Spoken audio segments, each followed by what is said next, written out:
Välkommen till vardagsprepping. This week on Prepping 2.0. Podden, bloggen och YouTube-kanalen för... Glen Tate and Shelby Gallagher. Hoppsan! Var har du hamnat någonstans, tänker du säkert nu. Välkommen till vardagsprepping. Podden, bloggen och YouTube-kanalen för dig som vill stärka din beredskap och kul samtidigt. Idag är det som ni hör ett specialavsnitt igen. Där jag och Patrik hade den stora äran att få intervjua och prata med Glen och Shelby ifrån den amerikanska podcasten Prepping 2.0. Så vi hoppas att ni kommer tycka det här är en intressant frågestund, en intressant dialog. Ni får lite inblick i hur det ser ut i det politiska USA och så vidare. Men det är så som Glen är, så att vi kör. Häng med!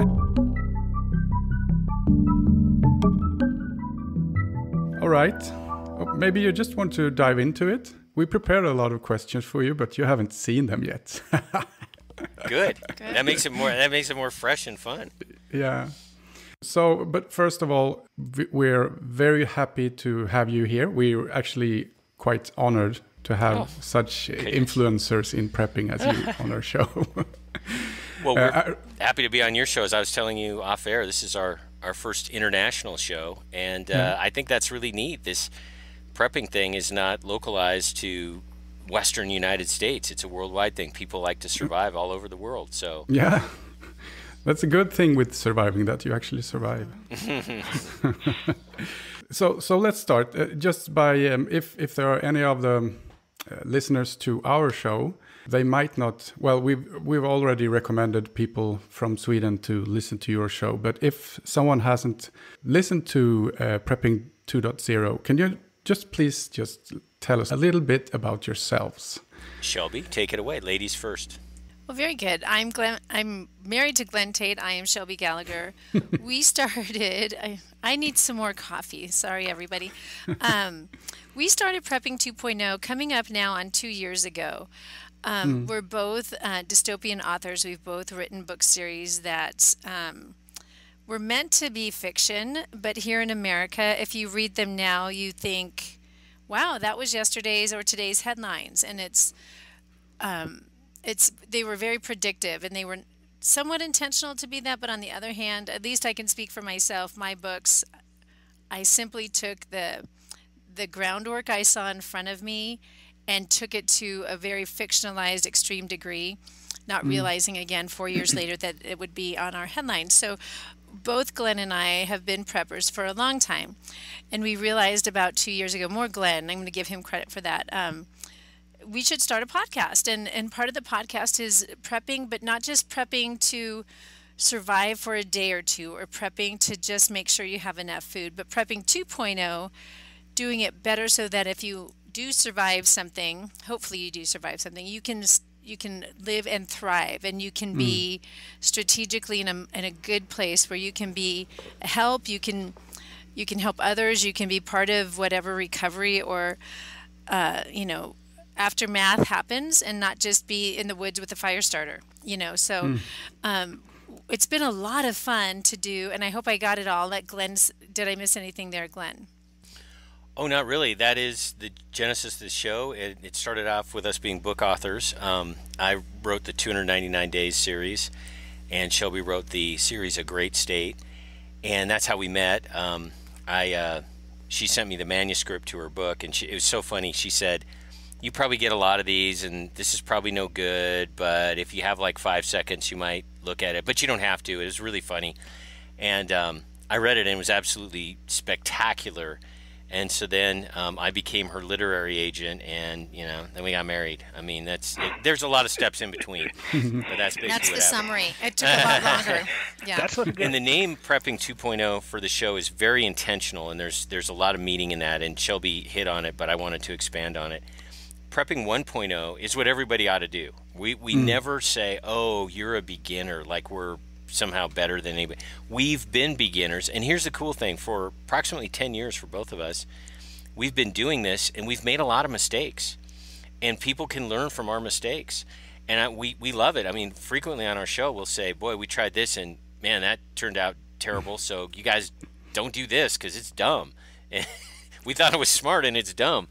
So we do that, and it gained, but she's right. This is about the aftermath. This is about the medium term and the long term, and it's not just surviving as in being alive. It's surviving with some comfort, some making life better. The other part of it is if you are a prepping 2.0er and you're able to not only withstand the event but thrive after the event, you're going to be able to help other people. Yeah. Charity is a big part of our vision of prepping, and one of the reasons to have a whole bunch of stuff and a whole bunch of skills being more important than stuff, by the way, is to be able to help others. And we view it as a community-based thing, could be friends and family. Doesn't mean you're out providing 1 million meals to a city of 10,000 people. It just means you're taking care of, I guess the Scottish term is kin and kith. Kin and, kith. But basically your immediate family and then sort of your tribe.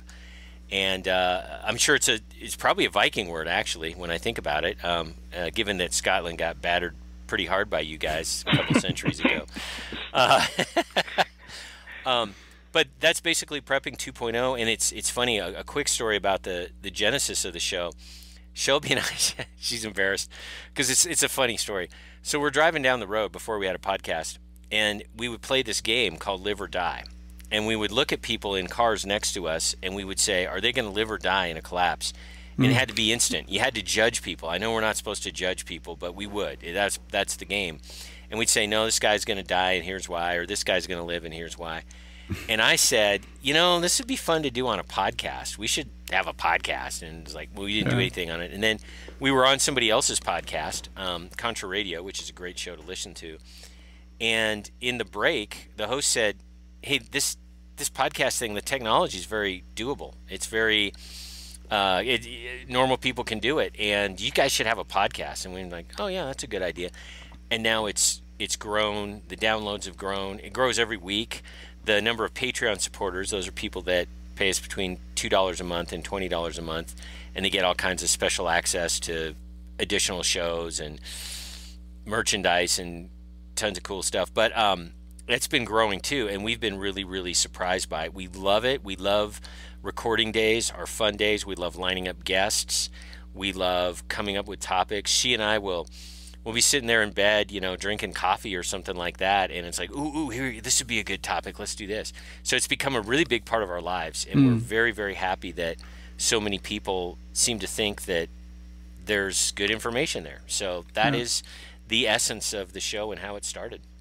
It's funny the way you describe it, because that's actually exactly how me and Patrick works with our show. We even tell people that, hey, well, aside, we're not married, so that's one difference. we never met. Sweden, no judgment. We never met, Martin and I. We never met. No, we never met. No. Oh, so we only online. Meet. Yeah. Only online. Oh, that's how it's done these days. Yeah. I think, Shelby, your mic might be not working. I muted myself. My bad. Yeah. That's how it's done these days, is what I said. I'm sorry. Yeah, it is. I read your books. Thank you. Two times, all 10. The 10th books I don't like that much. The 9 is better. But what was your intention when you wrote the book? What a great question. I had no intention. I had no plan. It started off as a Post-it note with bullet points about, and this is the Easter Bunny story. In the U.S., we have, I don't know if you're familiar, but on Easter, the Easter Bunny comes and leaves candy for kids, basically. Kind of a St. Nicholas thing, but for Easter. And so the Easter Bunny, and I hope I'm not, going to upset people, the Easter Bunny's not real. It's a fake thing. And there's no giant bunny that brings you candy. I know this is shocking. We're not going to talk about Santa either. No, so no, Santa's real. But so I called it the Easter Bunny story, and my wife at the time, Shelby's my second wife, my wife at the time was very much against prepping, just like I describe in the books, Patrick, that you've read. It's pretty accurate. I actually toned it down in the books out of courtesy and respect for her. But I needed to have an explanation for when something happened, and all of a sudden, all these preps that she'd never seen before because they were off in a storage unit, all of a sudden materialized at our house. I'd have an explanation. She's an extremely intelligent person, and so she doesn't believe in the Easter Bunny. No, but she's very intelligent, and I had to have a reason. So I came up with this little Post-it note, and it was called the Easter Bunny story. And the idea was, honey, the Easter Bunny dropped these things off. Here's what we have, here's why we have it, and here's why the Easter Bunny went and gathered all this stuff. And those 3 little bullet points are kind of the essence of why to prep, how to prep, and what to do with this stuff once you need to use it.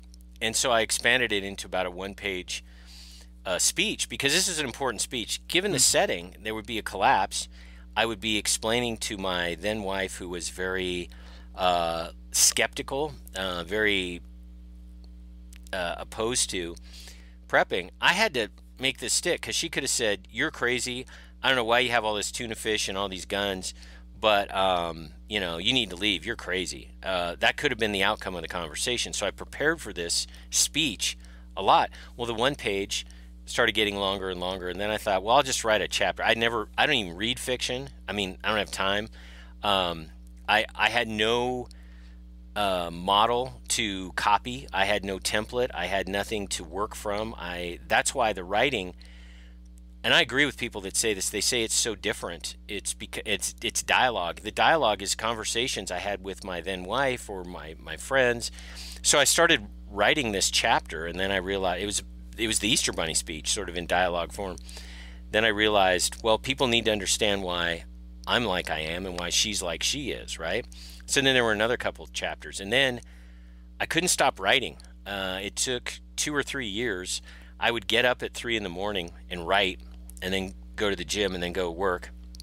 And it kept getting bigger and bigger and bigger. And I realized that all these amazing people that I know that have been put in my life, I believe by God, have been put in my life that have all these amazing attributes and characteristics, that it would be the perfect storyline. There were all these coincidences, to put it mildly, and I just started stringing together all this stuff, and I worked on it and worked on it. Now, most people, and I remember we were talking about being dumb and admitting that you're dumb sometimes. Here's something I did that was really dumb. Apparently, what you do is you get a publisher, and then you write books, because you don't want to spend 3 years writing 4,000 pages of stuff, and then it doesn't get published. Yeah, well, see, I wasn't thinking of myself as a book author. I was just a guy writing stuff down that I thought would help a lot of people, because I could put a lot of concepts into the story, and instead of people reading a manual, they were reading a story, and in the story, the character might say, well, here's how you disinfect water. And instead of some sort of manual that says, here's how you disinfect, because that's all over the internet. There's plenty of that. You don't, nobody needs to write that like the 45,000th time or something. So it was just this story, and I couldn't stop writing. And I mean, I couldn't stop writing. I had a little notebook with me, little scraps of paper and little teeny pencils, the golf cart pencils that I stole from my gym. And I would just be driving around. I would stop, and I would start drawing out diagrams of storylines. So anyway, then after all 10 books, it was actually 9 at the time. The 10th was written later. I called a publisher, Prepper Press. Name sounded like they might be into it. And to my absolute shock, they read it and said, do you want a book deal? And I said, what? It was never the intention. And I know this sounds really insane, but it's true. No one was ever supposed to read this. This was just me and I writing, and I couldn't stop. And I thought, am I mentally ill? I can't stop writing this story. Nobody's going to read it. I honestly thought that, it's funny, there was this advertisement up at the gym I was at, and it was a Ford pickup truck, a used one, for $1,500. And I remember thinking, man, if enough people accidentally buy this book, like they're on Amazon and they fall asleep and they accidentally, their chin hits the buy it now button or something, that's how I thought it would sell. Because, I mean, it's such a crazy story, and you know, it's just my thoughts. I mean, it's very selfish to think that what I think is going to be universally important to people, right? I don't think that. And so I remember thinking, man, if I could get $1,500 worth of accidental royalties, that would be awesome. And I would have it made. I'd have this cool old pickup truck. And it took off commercially like nobody's business. And I don't keep track of the number. A rough guess, though, just doing some rough math, probably 200,000 copies, including audiobooks, which is kind of unusual in the publishing world. So that's how the book came about. And I stress again, I never thought anyone would read it. You know what? If I wrote that book series thinking, aha, people are going to read this, I would have written it differently. I would have written it to try to keep people's attention or something. But it's so raw and so authentic because I had no agenda. I didn't know, this is a serious, this blows people away. I didn't know how to write fiction books because I didn't read fiction. And so I had to go to my then wife's bookshelf and pull out a novel and see if the commas went inside the quote marks or outside of them, because I didn't know. That's how I started from scratch. So anyway, that's the story of the book. I hope that wasn't too long-winded, but no, it's a very unusual story. We had an episode this summer when we talked about fiction books. Yeah. We talked about your books. We talked about 1 Second After and Going Home. Excellent book. Yes, so great books. We recommended the 3 series of books. Yeah. Excellent.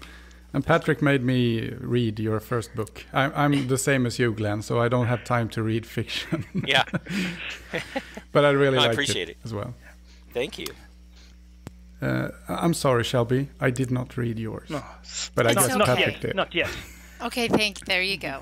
It's okay. I understand. Yeah. And there's only 3, right? There is only 3. That's your Maybe I should that's your set my appetizer. aims for that. Yeah. Yeah, you need an engagement ring to read Glenn's, right? It's a commitment. Yeah, that's commitment. All right, great. So, but let's go back because you said you started prepping around 10 years ago. Both of us. And I'm curious, what made you start that journey? Was it something that happened, or is it something that's been building up? Mine is a little bit different than I think most. Here in America at the time, 10-ish years ago, there was a kind of a trendy thing happening where the whole couponing craze. I don't know how much cable TV you see. This show called Extreme Couponing, and I would watch it and go, I would really love to go to a grocery store and get thousands of dollars worth of food and supplies and whatever for $1 or whatever. And I'm watching this, and I went to even like a class, and I learned how to do it because at the time I was struggling financially, and it was such a great way to economize. And one of the things I learned in that class was part of the what makes this great is stockpiling. When things are really, really on sale during seasonal things, stockpile them for future use. For example, like right now, it's fall time here. Everyone's got a head cold, not COVID, but everyone has a head cold. I had one last weekend, and all of your cold medicine is on sale. So use all your couponing power and all that, and stockpile them and hang on to them, and use them down the road when they're at full price. Makes a lot of sense, and people do this all the time. At least could. The couponing business, stores and manufacturers figured out that we knew the game, and you can't do this anymore. But I had that going on, and I was stockpiling. I was stockpiling things, like rice, especially shelf-stable things, rice, medicine, things in your medicine cabinet, things like that.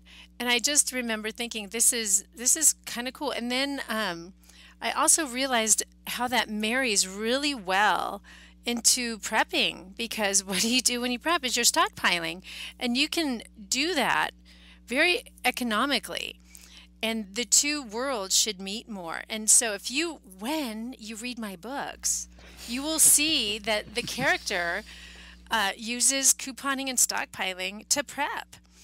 And so I think that's what got me started, was actually just trying to save money.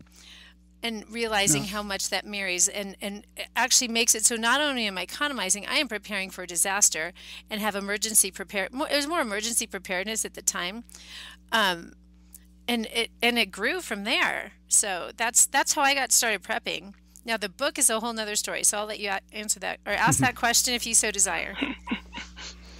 And Glenn, how did it start for you? Yeah, it's interesting. I'm very political, and there's a lot of misunderstanding of that term. When I mean that, I mean I understand the world in terms of politics and groups of people having agendas and vying for power. I innately understand that, and that's how I view the world. Some people view it as, I don't know, mathematics or something. For me, it's politics. And so I'm a student of history, and I just understood what happened in Argentina when they had their hyperinflation, what happened in Bosnia, what happened in the Soviet Union in the early 90s when the Soviet Union broke apart and inflation was rampant, what happened in the LA riots, what just human beings, when things go poorly, human beings act in a pretty predictable way. By the way, it's a small set of human beings. There's plenty of good people out there. And I just looked at that and gathered that all in, and it seems so understandable. It made sense that people would do terrible things when they're hungry and their family is hungry. And I just applied it to America. And obviously, I have a political leaning that says that this is completely unsustainable, what's happening in the United States. The spending, the social divisions, all these things are not good. It's not the America I want to live in. I like the older America when I was younger. The 1980s were pretty awesome. The 70s were great because we got to listen to ABBA. That was my Swedish reference. And you get to do that now again. Yeah, I know. They have a new album. I know.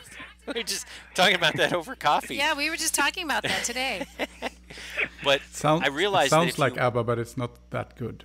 Oh, okay. Well, I got to say, ABBA in the 70s was pretty good, and as a young teenage boy, the ladies in the band were quite striking. But anyway, so I just applied basic human behavior and historical precedent to America, and that's what I couldn't stop writing about. But the books weren't really about politics. That's just the backdrop. The books are about people and how people react to things, and I became fascinated with how people, from whatever background they are, how they react. And it's so different how everybody reacts, how they react to bad situations. So I realized, that's background to say this, I realized that unlike virtually everyone else in America at the time, something could go wrong. Something could be terrible. There could be breakdowns. There could be supply disruptions. There could be a war, for goodness sakes. I hate saying that, but it's true. And once you accept that idea, which I believe, by the way, accepting the idea that things can go horribly wrong is the most important preparation you can make, because once you're open to that possibility, then how to have drinking water, for example, is a detail. And you can go on the internet and you can find out how to do that. You have to be open to the possibility of your normal, awesome, comfortable life being disrupted before any of this makes sense and before any of this is possible.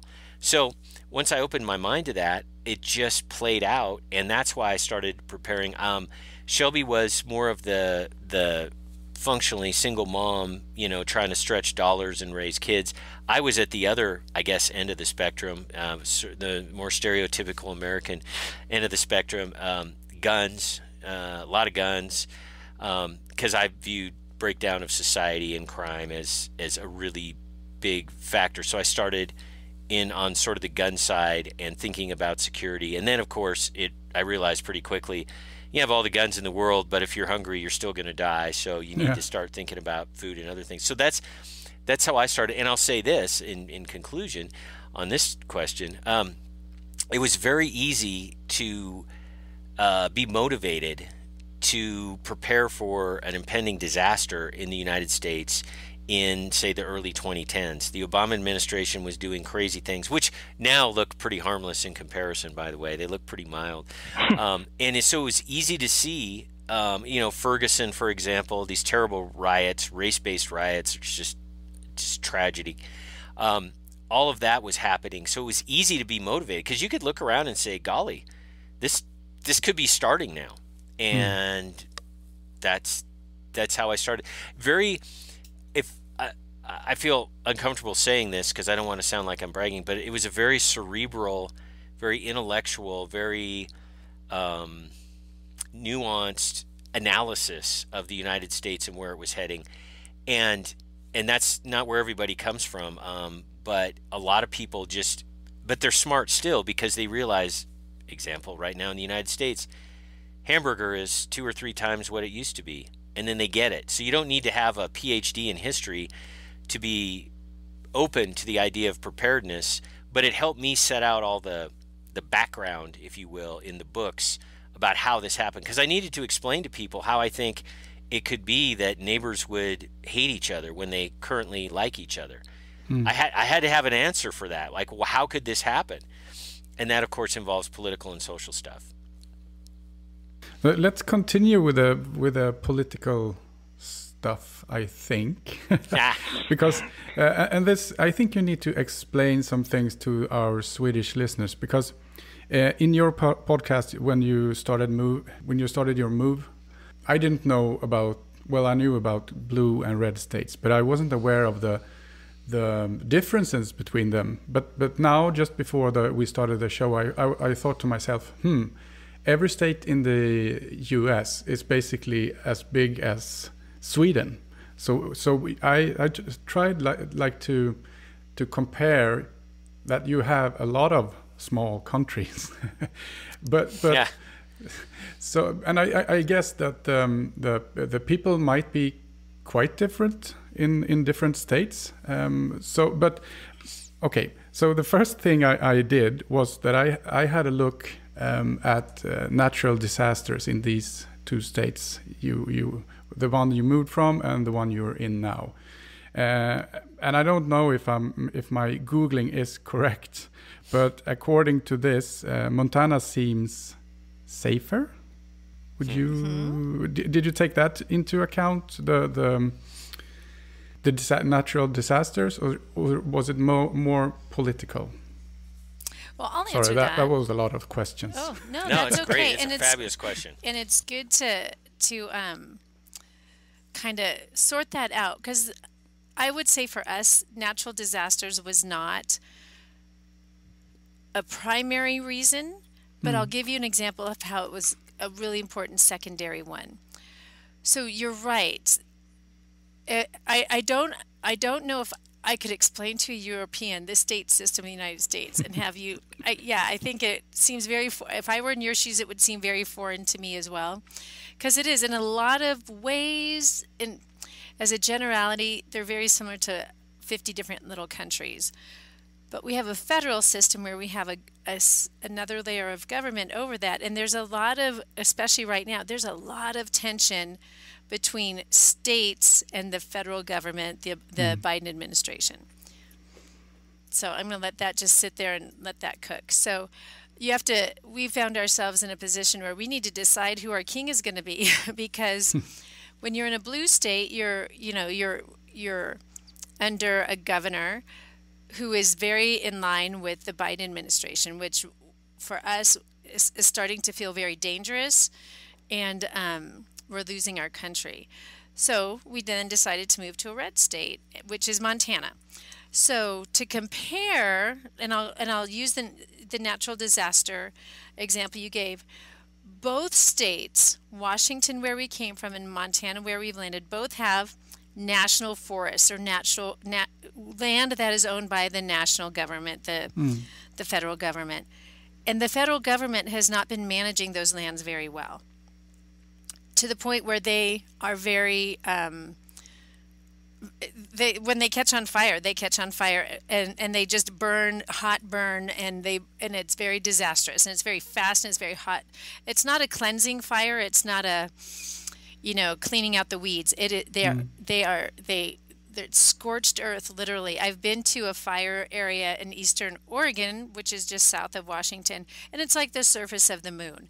And you can take your arm and stick it in the ash and go to your shoulder of ash, it's almost like a volcano has happened. So those are poorly managed forests, and so when there's fires there, they're bad.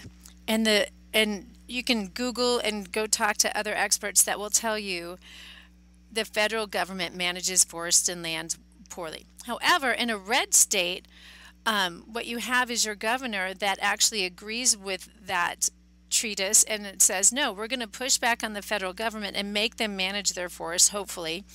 And they fight fires a lot differently in places like Montana. Yeah, we get fires all the time on federal lands, but you will find private property owners and local firefighters fighting them instead of letting them burn. There's that. So we feel safer there because honestly, where we live right now has had forest fires. We could see smoke coming over our mountains here. I'll say this too. Another example of that is a year ago at this time, living in Washington State, at the time a year ago, I think everywhere in Washington State had fires except near us because Antifa, that organization that says they're anti-fascist, but they're actually fascist, they were caught several times, like hundreds of times, going out into rural communities and setting fires. In the middle of August and September in the Pacific Northwest, that is like everything is dry and hot, and the fires were incredibly awful last year. And we were very thankful. We were not in a place near any of them. Thankfully, it was amazing. Those were politically motivated fire setting, and our governor in Washington, turned the blind eye to that and did not call it out for what it is. That would have never happened in Montana. Antifa would have thought twice. I cannot imagine if somebody from Antifa got caught by a local rancher setting a fire. There would have been some justice, let's put it that way. So do you see, yeah, you can see we feel safer here. We feel like our government actually protects our rights and protects us and our safety compared to other very, very politically motivated blue states. I hope that answers the question, gives you good examples. Yeah, absolutely. It does, really. Because, I mean, trust is, well, it's hard to find right now for political... Lost, isn't it? Yeah. I want to change the subject. Oh, I'm a teacher. Please do. I'm a teacher. What do you think?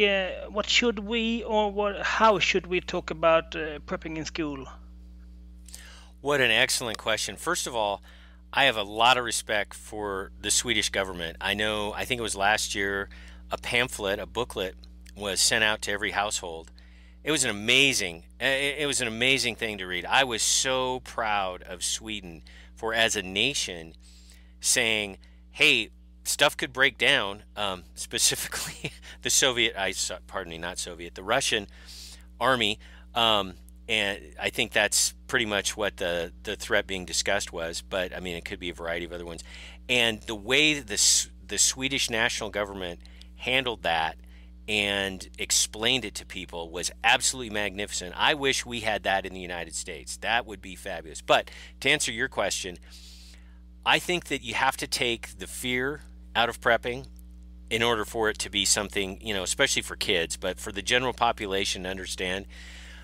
Our side, preppers, are burdened by two things. One is that we're fearmongers, that we're just crazy, we're afraid of everything, and we think a meteor is going to fall out of the sky and hit us on the head and all of that. So you need to take that off the table. The other thing is we are perceived to be, and probably true, political. We are by and large conservative, although there are a lot of liberals now, who are now preparing because they think the Biden regime, because I don't think he was really elected, so I call it a regime instead of administration. The Biden regime is dictatorial and tyrannical. But back to the question you asked, if you take fear out of it and you take politics out of it, both of which were exemplified by the Swedish government's pamphlet that was sent out. It was not about fear and it was not about politics. It was perfectly done. So I think the answer to your question is it lies within your own country. How should we teach kids about it? Model the message after what the Swedish government had to say.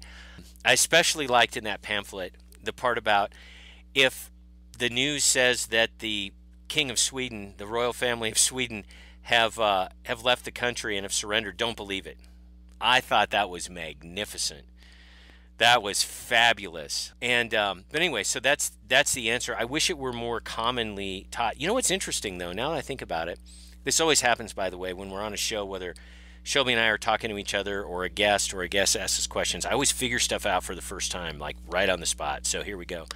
I don't know that in, say, Montana, where people are pretty hardy, they work pretty hard, they work in jobs, cattle ranching, for example, that are pretty tough jobs, and you don't go to an office and you don't have your paycheck direct deposited every 2 weeks. You have to sell cattle in order to get money, for example.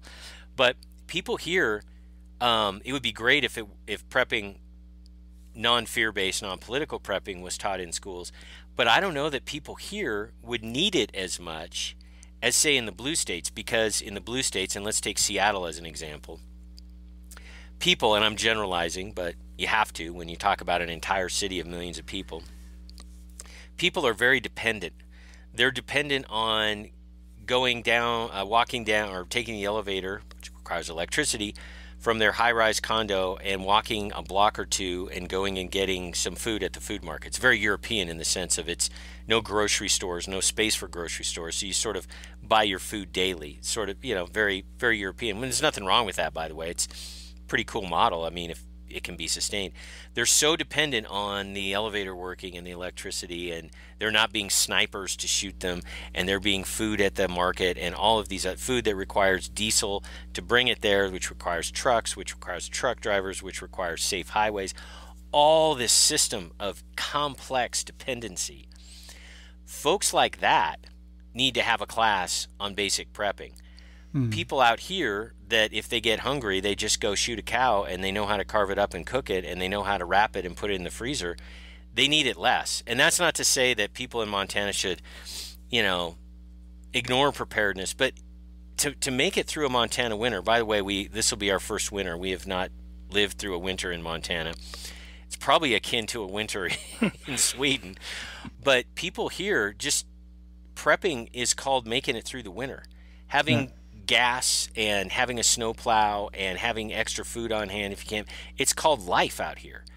And so, but yeah, to answer your question, I think it would be great if it were taught in schools. It would not surprise me if red states started teaching such a thing, and it would stun me. My jaw would drop, and I would think it was an alternate universe if blue states started teaching this, because it's not in the political interest of the people who run blue states to tell people to be independent of these systems that are controlled by the people who are in charge.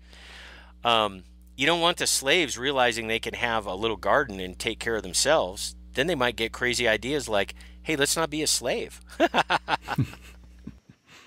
So, and if I can add to that, I have a lot of admiration, and I'm hoping it's not based on an empty stereotype. I think Sweden historically has set the example for preparedness, and we in America could learn how to teach our kids better by looking at your example. Things like this pamphlet. I think about if you talk to my parents or a slightly older generation here in America, they will tell you they learned firearm safety in school. I say the rural communities in America still learn things like cooking and sewing and things that really are the mindset behind them are preparedness. You're not going to see that in urban big city schools here in America. And when you talk to people, it's interesting when you talk to people here in the very rural communities where we're at, they kind of laugh at prepping a little bit. And I think they need to be careful what they laugh at, but they laugh at it because they're like, this is what we do. Going to a grocery store is an hour away. We can't just go to the grocery store every night. We go to the grocery store once a month and we fill up 2 trucks and then we don't have to go to the grocery store again. So the mindset is different, but I do think that no matter where we live or who we are, we need to teach our children this. And I'm saying this as a cautionary tale. I've worked in cities with children and school-age children, and I've lived in rural communities. City children are in deep danger if and when a collapse comes, because they are very much like Glenn says. dependent. And not only are they dependent on the community that they're in, they're dependent on their parents. If something happens to their parents, they don't know how to use a firearm. They don't know how to clean an animal and feed themselves. They don't know, and they will be sheep to slaughter when the wolves come in. So I actually admire Sweden for how they just integrate being self-sufficient and independent from what I've seen for children. I think we could learn from that. But I will say, here in a rural community here in America, a small layer of that is taught to kids in schools. I think it needs to be more, though. If I could add to that about Sweden, because this is a Swedish show for a lot of Swedish listeners, so I want to make sure we relate it to Sweden. I look at as a history guy, and by the way, I don't spend a lot of time on history. I just little bits. Sweden is an absolute model from the past to the present. It's been very consistent. You guys have your own fighter aircraft, Saab, makes a darn good set of aircraft. You have your own defense industries. You don't rely on other countries because you guys have seen what happens when people rely on other countries. A lot of Switzerland and Sweden are similar in that regard. And by the way, my grandfather in World War II was shot down and made it into Sweden, a neutral country, of course, and volunteered to go work in the embassy. And he wouldn't say doing what, but he was obviously spying. And he's an American Indian. I got a feeling that some Nazis got, a tomahawk in their skull from my grandpa, but he won't talk about it. So the neutrality of Sweden is a wonderful thing. Yes. And I wish American states were like Sweden. I wish America was like Sweden in a lot of regards. Can you guys own firearms? What's the story with that? You have to be you can only use firearms in sports or hunting. Okay. So you can't go into a store and just buy something. You need to do tests and a lot of those things. But okay. Actually, I just need to. I'm sorry, I need to shatter your dream about Sweden. Okay. Well, yeah, and keep in mind it's perception. We doubt the media, so please feel free to blow our perception. Yes. So what has happened is that during the Cold War with Russia, which wasn't a war, but yeah, I think we were the best prepared country in the entire world. And after that, because we don't have natural disasters, we just don't. Well, we have some small forest fires but we don't have earthquakes. We don't have any volcanoes. Yes, we do have Iceland quite close, but it's not a direct threat. But I usually say this in my pod, that we're damaged by peace because we have had it so peaceful. We haven't had any big crisis. So actually, the government has basically destroyed the entire country's preparedness in form of So we had crushing our bubble, Martin. Yes. Oh. I'm going to paint you a picture that during the Cold War, every Swedish citizen had one gas mask. Yes. They had set aside one of those for each member of our country, and they burned all of those. What was this like? Okay, everyone, we meet on Saturday and light a torch and do it all. I mean, or whether I ordered to. That's crazy. If somebody ordered me to do that, I'd be like, I'm going to dig a hole in my basement, right? How'd that happen? Yeah, because I think that the cost of managing all these resources were too high, and there was no threat on the horizon. So they basically dismantled our entire defense. Civil defense. Civil defense, yeah. But we're building it up again now, fortunately. But I'm sorry to burst your bubble. Oh, okay. But you do have largely a homogenous, not homogenous. You have a defense armament system that relies primarily on Swedish-built equipment, and that's a big plus. You're not counting on France sending you the part you need for that fighter jet to go intercept the Russian bomber. No, we have that. You guys are smart. We have that, and we rely on China. And we rely on China. That was brilliant. Josh Gripen has your American engine. Oh, really? Yes. Like a Rolls Royce, or well, that'd be British. Yes. A General Electric. Okay. Well, see, I did have crazy ideas. It's funny. Most Americans, when they have perceptions about Sweden, they think about Swedish bikini models. And I was thinking about the defense industry. Doesn't that show what a nerd I am? Well, and if you have something made in America, I hate to burst your bubble. It's made in China via America. It's ridiculous. It's sad. We've lost so much of our own independence with our own industry. So anyway, I'm going to let you redirect us with a question because we're going down a rabbit hole. Well, I'm sorry for taking you down that hole. Okay. I think we were aiming for an hour, so I'm just going to give you 2 more questions.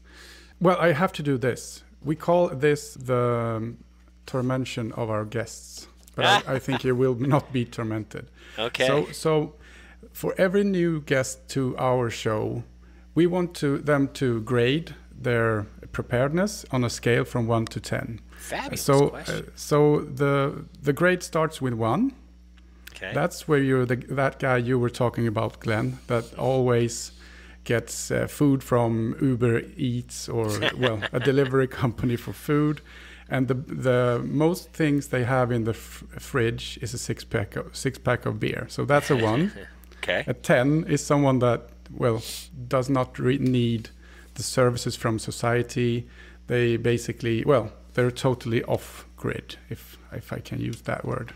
So what would you grade yourselves? I guess it's quite high. Yep. All right, here we go. I'm going to answer. I'm going to go ahead to answer this. Please don't say 1. No.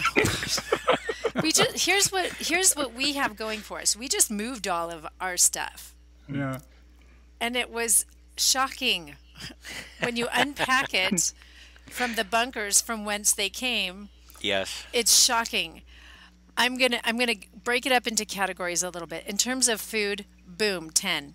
Easy. Why? Because I moved it all. And I know we can sustain ourselves for a really long time on shelf-stable food. We're good.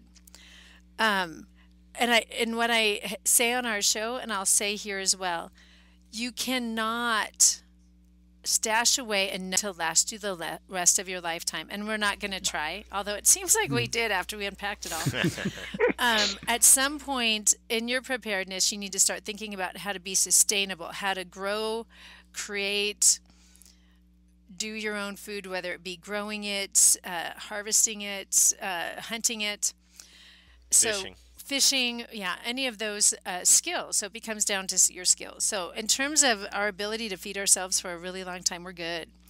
I would say in terms of our ability to defend ourselves and our home and our family and our community, 10, not a problem. I would say in terms of the ability to go off grid and be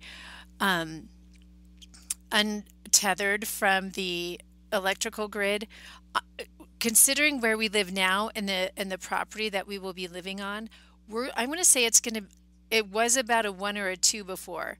I'm going to say it's about a 6 or 7 now because this property is an upgrade in that department. So those are the kind of the 3 categories. I feel really good about our preps right now, and I feel a lot of pressure and a lot of responsibility to the folks that listen to our show to not be fake about that. When we say we're prepared, we're prepared. And I'm curious what Glenn, if he wants to add anything to my assessment. Yeah, and I know you guys were looking for a cumulative number, so I'm going to talk about some categories with different numbers and then try to do some quick math. We'll see if the American education system is as bad as we all think it is, right? Food, I agree, we're at a 10. Water, I also think we're at a 10. Our current place has a big creek that runs through it with fresh mountain water. And we also have well rights. Yeah, we have legal rights to obtain water from the ground, which you would think you wouldn't need the legal right to do, but you actually do. So water storage is not great, but when you have a creek running through your place, water storage is less of a problem. So I'm going to give us a 10 on that. On defense, I'm going to go with an 8. We have plenty of guns and friends, and but not what we used to have when we had the team. The team's a real group of people. You know, Patrick, you read the books. They're real. They're real. And so we don't have that network. The team were some friends of mine who were self-trained, virtually no military or law enforcement experience. And really kind of an example of civil defense. Yeah, nothing, no formal training, but very, very good at security and those sorts of things. I would say when it comes to having a team, which I think is a vital thing, not necessarily a team of gunfighters, but having a community, having a tribe, having a network, people around you. I think we're at about a 4 on that. And the reason is we just have not been here very long and we haven't met people. We're growing it. And so our network will get better. But currently, there's a handful of people we can call on. That's probably enough, and it's better than none. But it's not the robust situation we had. Let's see, as far as off-grid living, in which primarily looks at energy sources, I'd say maybe a 6 or a 7. There's some wood stoves, 2, right, at our new place. And wood is everywhere and easy to get, so that's not an issue. And also having running water, and we've been talking a little bit about getting some solar. So that's a 6 or a 7 because we're still assessing that ability. We have a pretty big propane tank and a propane stove and all of that, but of course, complete disruption of electricity. We have some little kind of almost campground level little solar generators and battery banks and stuff, but not where we'd like to be. Medical, I put us at about a 5. We used to have on the team, and he's not in the books because he came onto the team after the books started being written. We had a special operations medic, and you want to talk about the absolute perfect person to have on a team. It's a guy like that. And we don't have him. He's back in Washington. See, the team didn't move to Montana, so we're teamless. So, but it's funny, each one of them in their own way are realizing they need to get out of Washington for all the reasons that we've discussed. Yes. And so medical, I put us at about a 5. I mean, kind of in the middle. I mean, we have some cold remedies and we have some training, but nothing special. We couldn't handle a lot of really catastrophic things. Yeah, catastrophic industries, we would be able to probably respond in a way that would save a life until the knowledgeable people showed up, which could take a long time, and that's a concern. It is.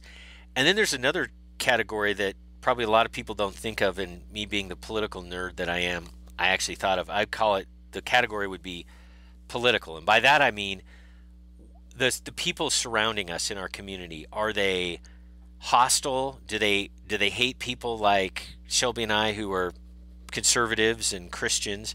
Or are they very open, and is it an easy place to be like we are? In other words, do we have external threats? If we were living in downtown Seattle, we would have a lot of external threats, and not just criminals, but I'm talking, people would say, hey, they're hoarders. They have a lot of stuff. Go take their stuff. They shouldn't have all that food. That's not fair. That thing, if you want to call that political, it's really more mob rule and thuggish than it is political. I'd say we're at an 8, and the reason is Montana's great and they're great people, but there are always bad people who want to steal your stuff and want to use government to do it. So I'm going to go with an 8. So adding all this up, I'm going to say we're about a 7. Ooh. About a 7. Do you think it's higher, dear? I think it's probably more an 8, but I'm not going to split. So how let's about call it 7.5. 7.5. So that was a long-winded answer, but an extremely good question.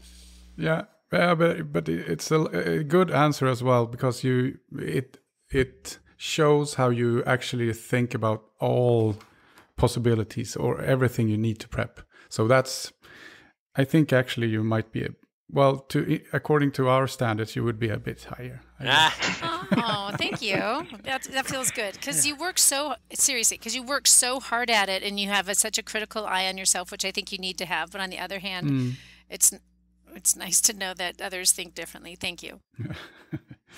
So, and for our last question, which is actually from one of our listeners, they would like to know, how do you prepare for a longer journey? So not a journey from A to B, but rather a journey where you might be out of your ordinary preps for some while.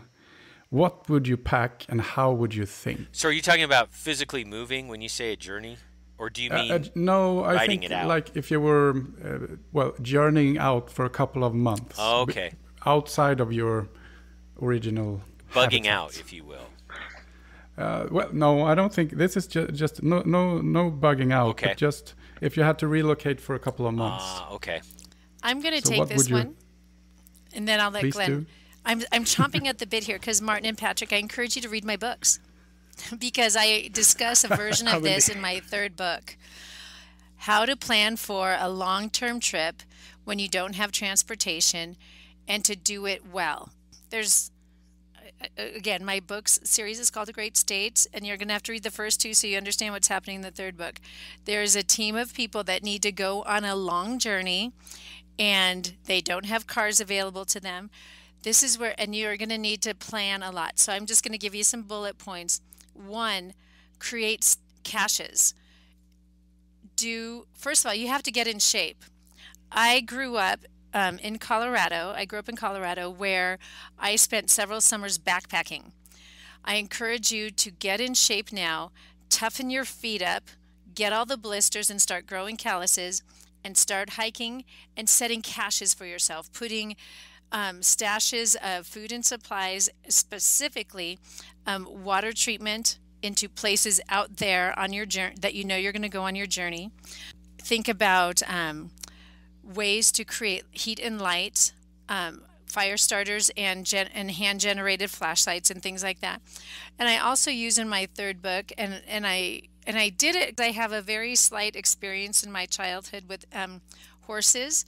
I think horses and animal transportation will become very important in times like that. But honestly, when we don't have cars and we don't have horses, the only thing we as humans have are our feet. And we need to toughen our feet up. And I remember talking to somebody else who's a prepper around this area where we live, and he said, here's the thing, you can get into shape and like go running and get yourself in shape in pretty quick, a couple of weeks. And he's right. To get your feet toughened up so that you don't get debilitating blisters and infections, and do a Google search on what happens when somebody's blisters when they're walking a long distance get infected. And I bring that out in my book. So I encourage people, if it's one thing, if you know you're going to have to go on a journey like that, plan and prepare and start doing the hiking and start doing those things, and go out and go in a tent and sit and eat some freeze-dried food for a while and set some caches and try it out. And I do all this in my third book, and I try to make it fun, but it's not a perfect ending, but it shows you what can happen when you have to do something like that. That's what I encourage, and I wonder what Glenn might have to that. Did I miss anything there, sir? No, I had the luxury of having time to write notes, so I'm going to sound all brilliant, but it's just because she was talking and I had time to write notes. First of all, broken in boots that you've broken in. I mean, obviously, that is so critical. There's so many preppers who, when they have to make a long journey, a couple 100 miles or something like that, to get out of a dangerous area and get into a safe place, are going to take those boots they got on the internet out of the box for the first time and wear them, and that's going to be extraordinarily problematic. So that really rises to my number one item, is broken in boots. I would say this: be the gray man. That's a phrase in the U.S. I'm sure it's probably in Sweden too.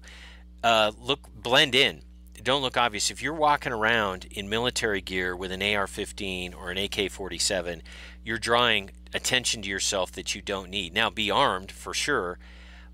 Maybe a lever action rifle, which is more civilian, if you will. It's more hunting and sportsman-like. But don't think that you're going to scare people off by looking like you're in the Army. I know if I see somebody like that, I draw some conclusions, and they're not really good for your long-term survival. Pack light.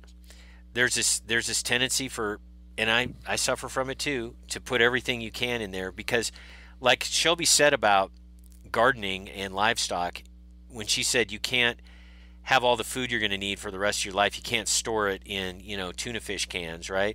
Similarly, if you're talking about a long journey, you mentioned a couple months, you can't pack all the stuff you're going to need. No. And carry it. I mean, you could put it in a vehicle, but you couldn't carry it. So pack light and expect to have provisions taken, have your needs taken care of by things that are either you find or given or work for and earn along the way. I think you probably need, it would be helpful, let's put it that way, to have a network of people. If you can have safe houses, or you can have places to stay of similarly minded people, and they may be people you don't know in advance, and it just sort of works out there. They need some farm labor, they need some security work done, they need somebody at night to guard their ranch, and you have a gun, and you say, yeah, I'll stay up all night, I'll sleep during the day, and I'll work at night.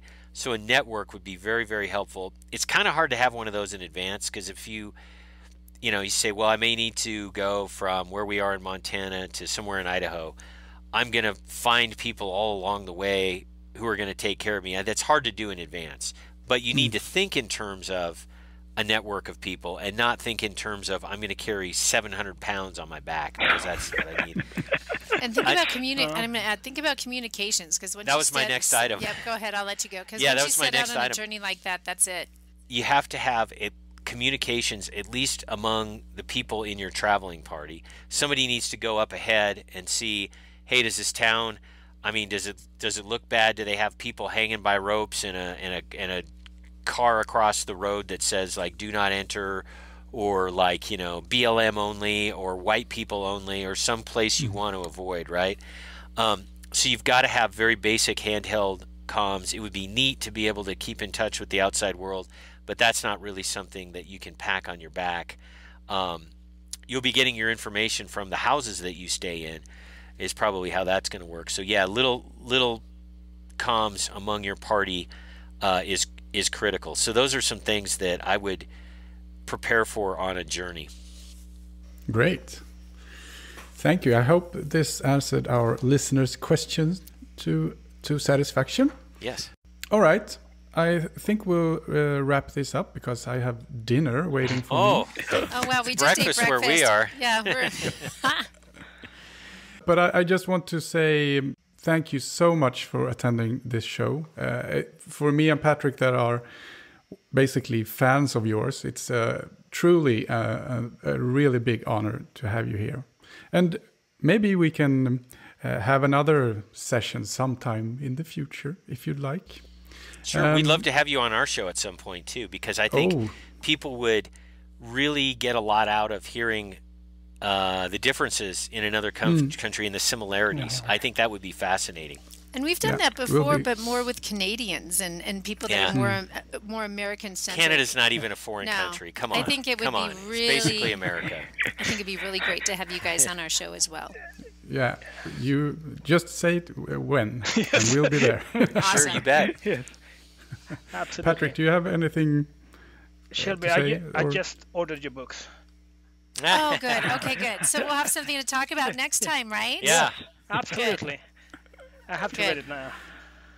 Thank you Yeah, very me much. too. Thank you. Thank you very much. Yeah. So, and I'm going to actually sound off with what I usually say to our Swedish preppers, but I'll translate it for you, so you are aware of what I'm saying. Take care. How would you translate? Say it in Swedish too. I mean, for the Swedish listeners, right? Well, that's when he's like done. Once he says that, he's done. That's the thing. Yeah. Oh, okay. No. We're not that professional. Okay. But we usually say, take care, stay prepped, maybe, and don't forget the water. Because we always say that the water is the most important things in things that you prepare for. 100%. Yeah. So again, thank you so much. I hope you have a great day and weekend.